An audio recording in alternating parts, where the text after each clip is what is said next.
twaganiraho na bamwe mu beegi abataratahire obu mukuru w'ihanga akinga amatendekero gona kandi aba batugira ngo tubine cyo kurya nabo kufera mu buraro bwabo abamwe ngo batandikire no kuhinjere sente.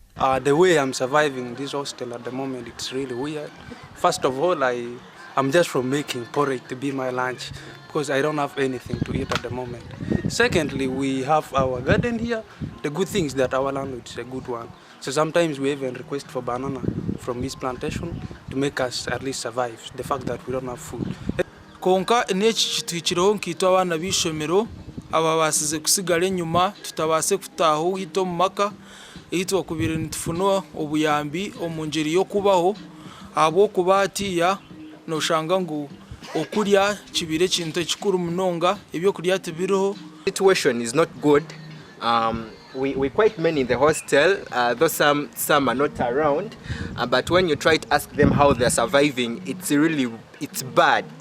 It does not look good to them.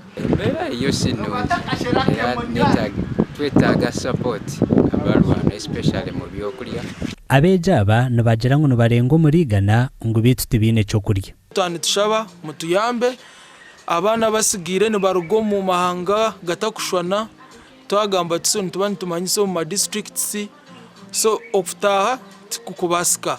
Omugambirizo w'itendekereri enjara Nyakato nagira ngo bakohereza abeegi bona owabo tarukumanyabo ekyabazibiro kutaha kandi hati ngo tubabineho obushoborozi bwona. So if the students are saying they are starving and the university is responsible for them, you and me know that government students are the ones that maybe the university can take care of. But I can share with you the presidential directive, what the university secretary and the academic registrar and the warden wrote.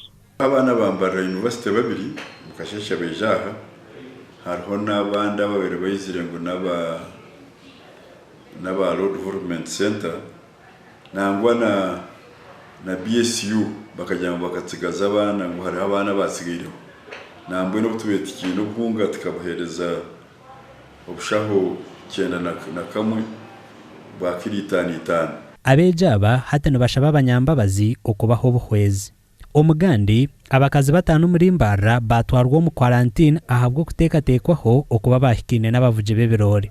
Abo bwa hati barindirwa harurwentanga farm school eyibarije kumara 2014 barukuceberwa coronavirus. Hatwine y'abacyara nka batanu abacyara batanu n'abantu ba suspecting ngo bakabayine abe bitwere omwe akaraga Kongo anshara ya Kongo mpondwe ondijo aligeraha koranoria abantu batigira ngo akarara no kitwera no akatara agatoroka mu kataraho yarara no kitwera. RDC nagira ngo bwa hati barumuno baronda abantu abo abakazaba bakubasa kuba nabo bahikine omyanya eyibabire no baturamo ahabwa TV West ndi area Sortugusa.